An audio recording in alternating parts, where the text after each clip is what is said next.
Olá, boa noite. Começa agora o Jornal da Justiça desta segunda-feira, 18 de abril. O presidente do Supremo, o ministro Luiz Fux, determina a nova suspensão da contagem dos prazos de processos em que Petrópolis é parte no STF. O ministro considerou os graves prejuízos materiais aos prédios do município provocados pelas chuvas que voltaram a atingir a região. Esse é um dos destaques da edição de hoje e você vai ver também. Plenário virtual do STF começa a julgar validade de lei mineira que prevê o foro por prerrogativa de função ao chefe da Polícia Civil do Estado. Partido político aciona o Supremo contra a divisão de recursos do Fundo Especial de Financiamento de Campanha. E ainda, Justiça Gaúcha produz guia para orientar as mulheres vítimas de violência doméstica sobre como procurar ajuda e garantir direitos.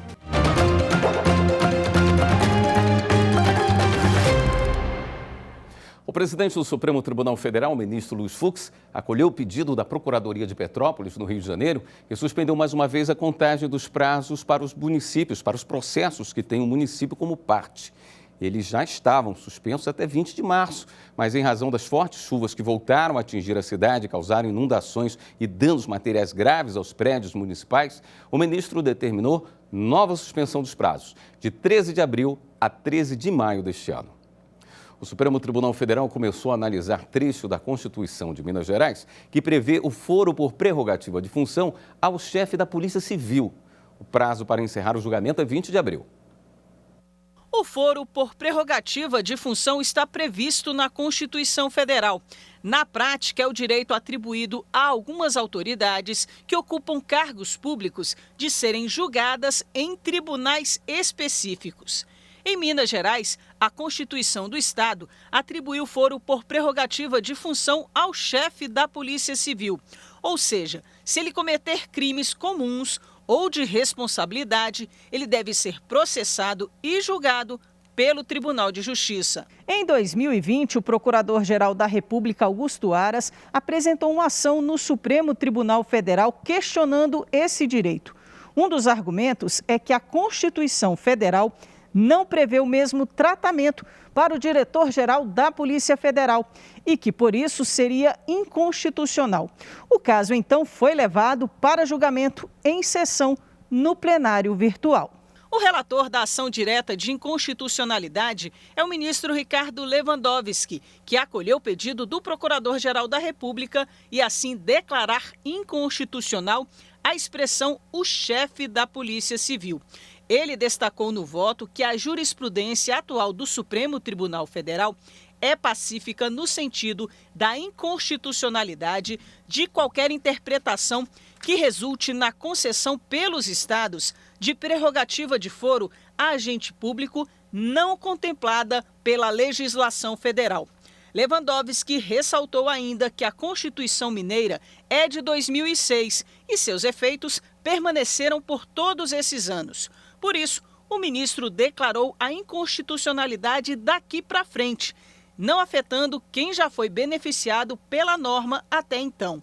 O prazo para encerrar o julgamento é dia 20 de abril. Também está em julgamento no plenário virtual uma ação proposta pela Confederação Brasileira de Trabalhadores Policiais Civis. A entidade questiona dispositivos de uma lei complementar de 1992 do estado de Sergipe.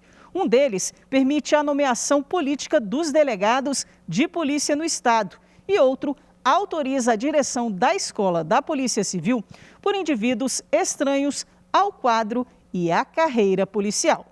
O relator do processo é o ministro Nunes Marques, que votou pela procedência parcial da ação para declarar a inconstitucionalidade de algumas expressões da lei e conferir interpretação conforme a Constituição Federal, a fim de explicitar que a Coordenadoria de Polícia Civil da capital e do interior, as delegacias metropolitanas e as delegacias especiais serão ocupadas exclusivamente por delegados de polícia de carreira.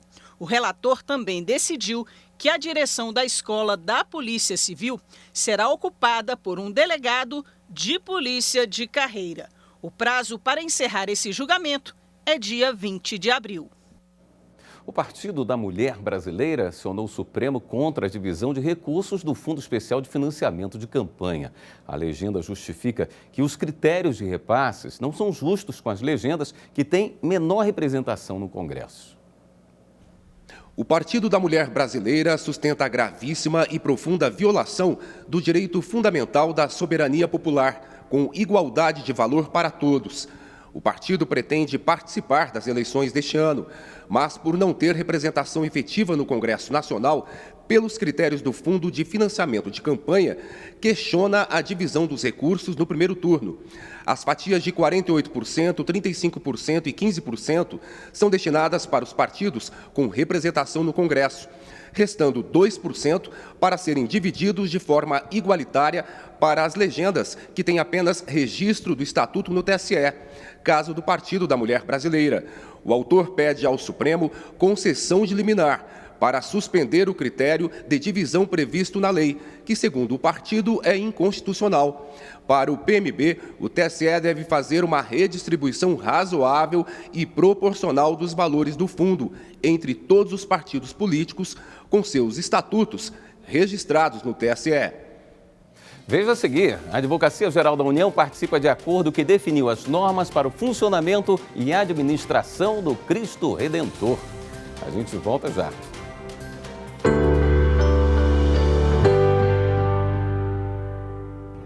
A TV Justiça foi um grande avanço para levar conhecimento e direito para todos os brasileiros. Quando a gente pensa no nosso ordenamento jurídico, a gente verifica que ele é muito denso, muito extenso, e quem não é da área de direito realmente não sabe quais são essas normas. Daí a importância da TV Justiça de levar esse conhecimento a todas as pessoas. Então, isso é algo que fez com que o direito se democratizasse, não fosse apenas daquelas pessoas que estavam lidando ali com o direito no dia a dia.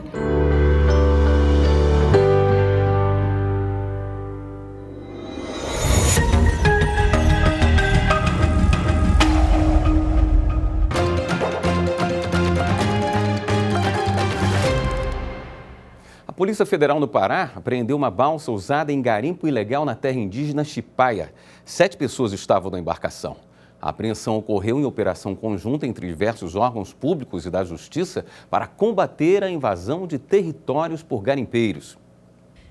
A ação ocorreu depois que a cacica Juma Chipaia divulgou nas redes sociais que garimpeiros estariam indo em direção à reserva. Nesse exato momento, garimpeiros desceram com uma balsa do Novo Progresso, eu falo aqui de Altamira, do estado do Pará, e nesse exato momento estão invadindo o nosso território. Entraram com uma balsa super gigante e o meu pai ouviu esse barulho estranho e foi tentar ver o que era, e eles agiram de forma com violência com meu pai, tentaram pegar o celular dele porque ele estava filmando.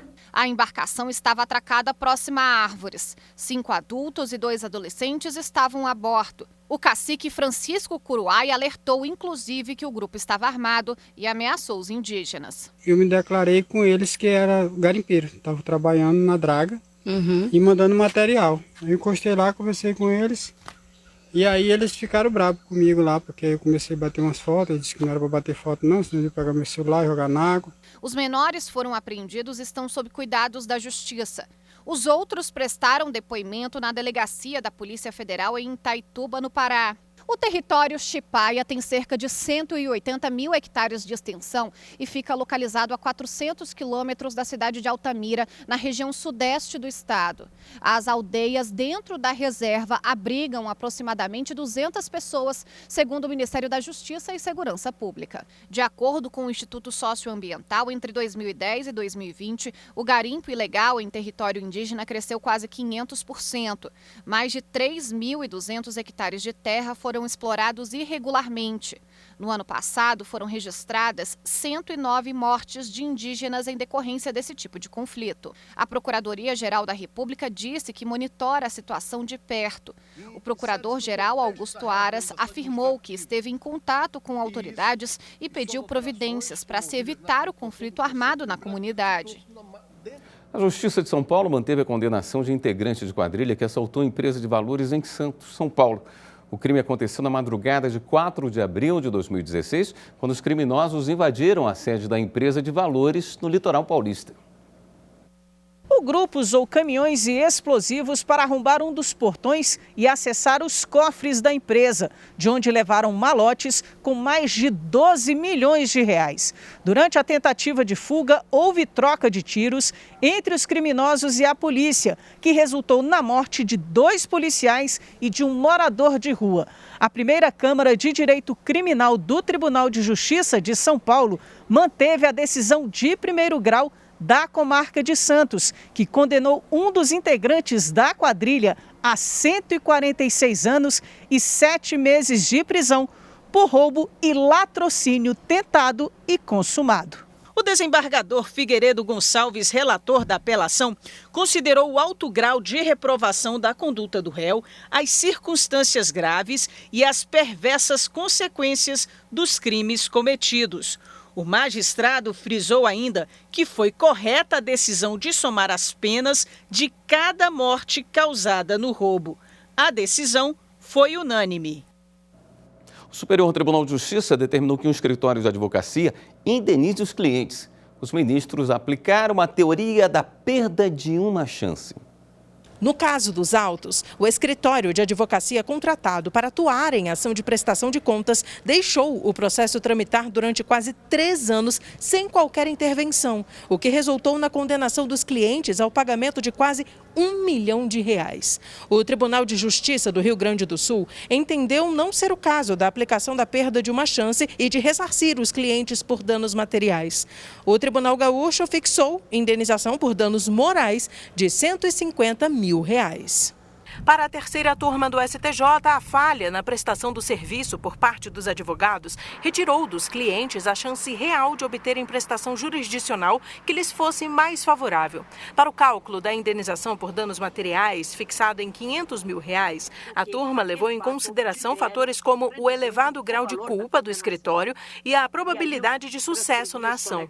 A relatora do caso, ministra Nancy Andrighi, explicou que, ao aceitar a causa, o advogado se obriga a conduzi-la com diligência, utilizando todos os métodos legais para intervir na ação, não se obrigando, contudo, ao dever de entregar um resultado certo no processo.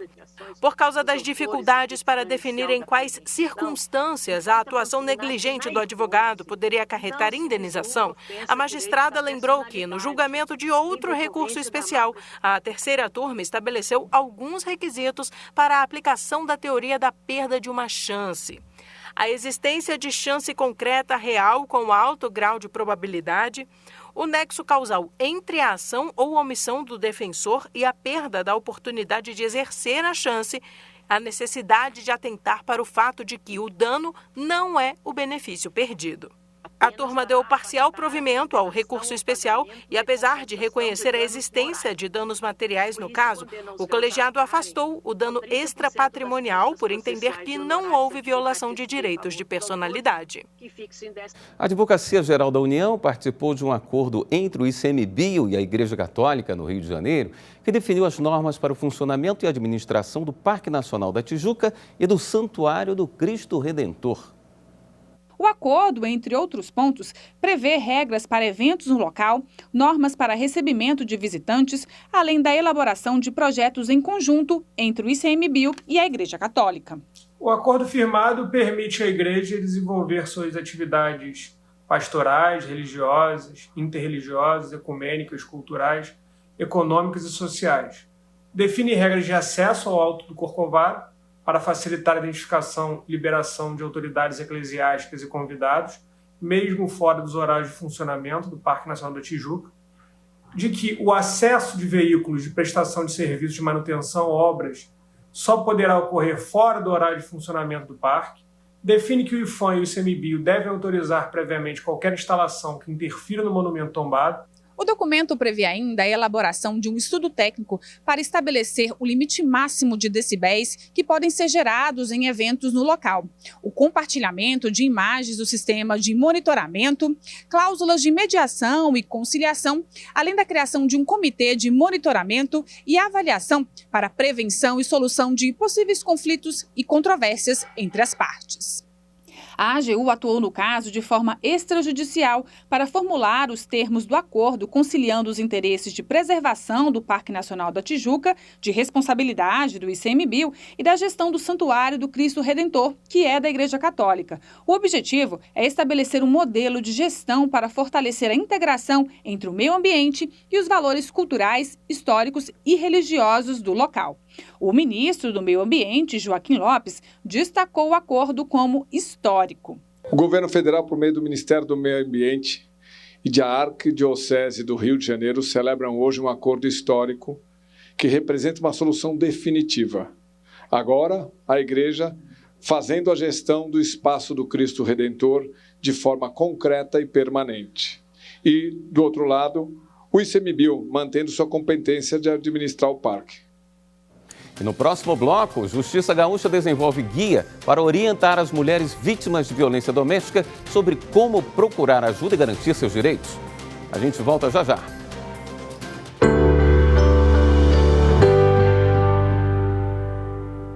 A TV Justiça é uma plataforma da cidadania brasileira. Por meio dela, as brasileiras e os brasileiros conseguem compreender melhor os seus direitos, as suas liberdades e se enxergarem enquanto protagonistas da Constituição para além do Poder Judiciário.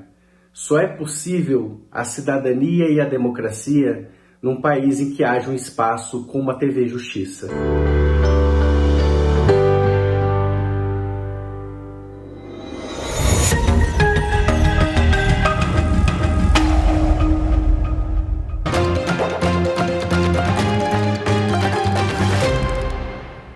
O Tribunal de Justiça do Rio Grande do Sul está atuando em várias frentes para coibir os índices de violência de gênero e garantir a proteção das vítimas. Entre as iniciativas está um guia criado para orientar as mulheres sobre como procurar ajuda e garantir seus direitos. Se alguém disser para vocês que vocês estão sofrendo violência, acreditem. Se alguém alertar vocês de que tem alguma coisa errada, que tem alguma coisa estranha, acreditem. Não mintam para vocês mesmas e não mintam para os outros. Não omitam dos outros. Porque assim, não vai parar.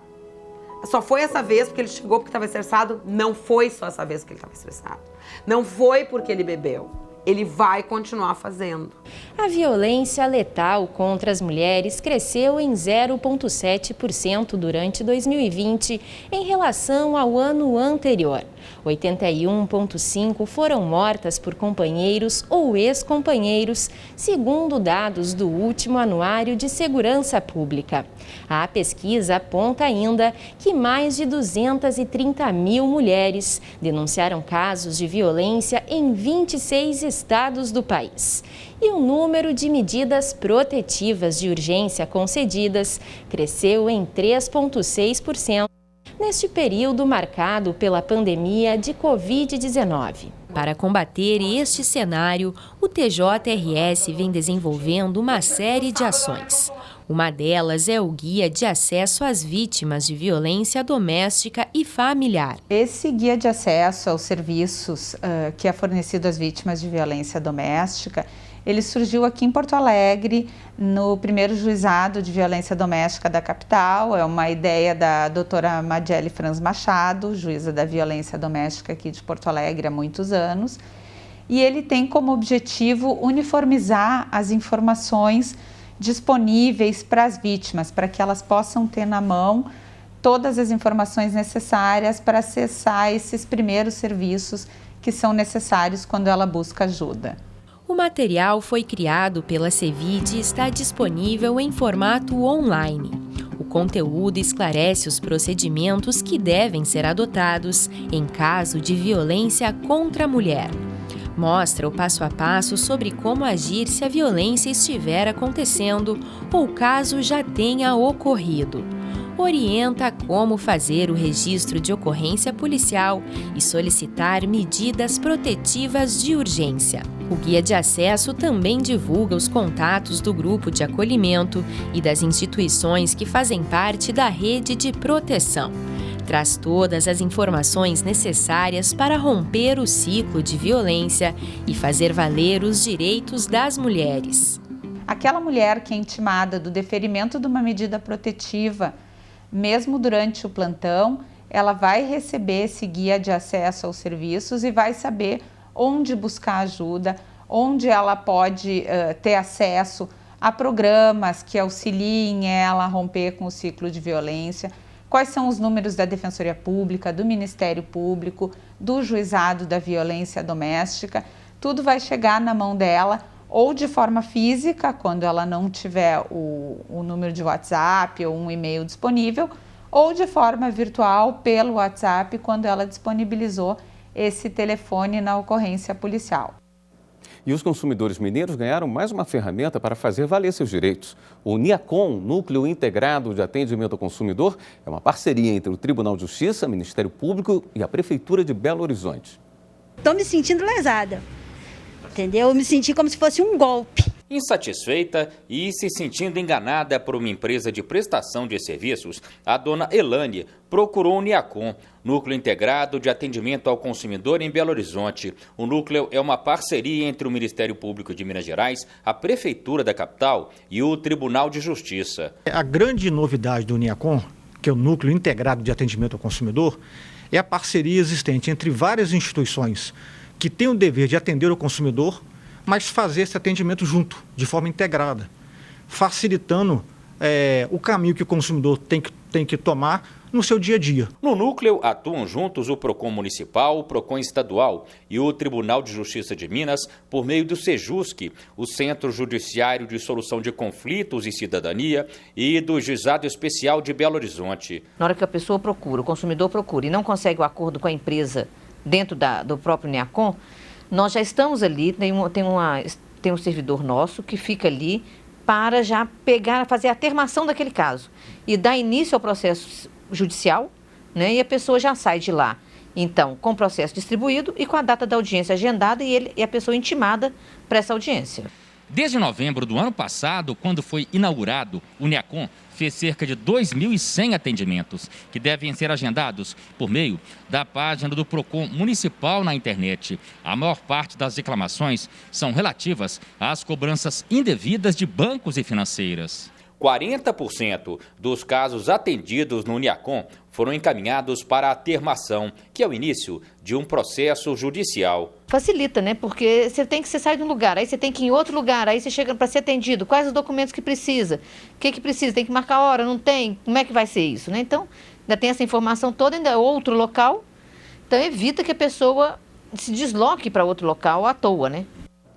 Hoje é dia do livro infantil. Além de uma homenagem a esse gênero, a data serve para lembrar a importância de estimular cada vez mais a formação de novos leitores.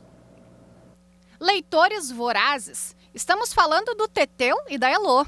Uma grande prova de que idade não importa quando o assunto são os livros. O que eles mais gostam é do bumbum. Ele se chama. Quem é esse bumbum? Mostra aí pra mamãe, filho, o bumbum. Então, esse bumbum é de quem, Matheus? Bumbum. De quem? A mamãe, Aline, lê para os filhos todos os dias. Também deixa que eles viajem nas figuras. Exercício para estimular a inteligência e a imaginação. Eles pegam os livros, sempre estão em contato, pegam os livrinhos, vão ler, sem eu pedir. Eu vejo que eles realmente se interessam e gostam de ler um para o outro. E ler para a gente também. Eles realmente têm esse interesse. Hoje, 18 de abril, é o Dia Nacional do Livro Infantil. A lei que instituiu a data homenageia o nascimento do escritor Monteiro Lobato, pai dos personagens do Sítio do Pica-Pau Amarelo, a obra mais famosa do autor. A literatura infantil também tem como principal representante o cartunista Maurício de Souza. Os gibis da Turma da Mônica embalaram gerações. Cebolinha e a Turma do Bairro do Limoeiro são tão importantes que esse ano passaram a ajudar o Poder Judiciário no combate à desinformação. Pela revistinha e por tirinhas divulgadas na internet, a justiça ficou bem mais fácil de ser explicada para a garotada. Esse material é importante para que todos conheçam o papel do Supremo Tribunal Federal e outros órgãos da justiça. É assim que construímos uma sociedade mais justa e fraterna. Alessandra é amante da leitura e mãe de 3 filhos. E foi por causa deles que a jornalista virou autora de livros infantis. Desde então, já publicou mais de 30 obras. Escrever para crianças reacende nela o melhor da infância. Na cabeça de uma criança, e isso é trazido para dentro do mundo da literatura infantil, tudo é possível, né? Tudo que a gente quiser é possível, até o impossível se torna possível.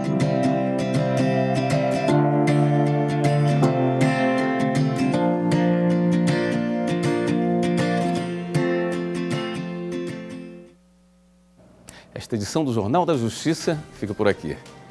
Uma ótima noite para você, até amanhã.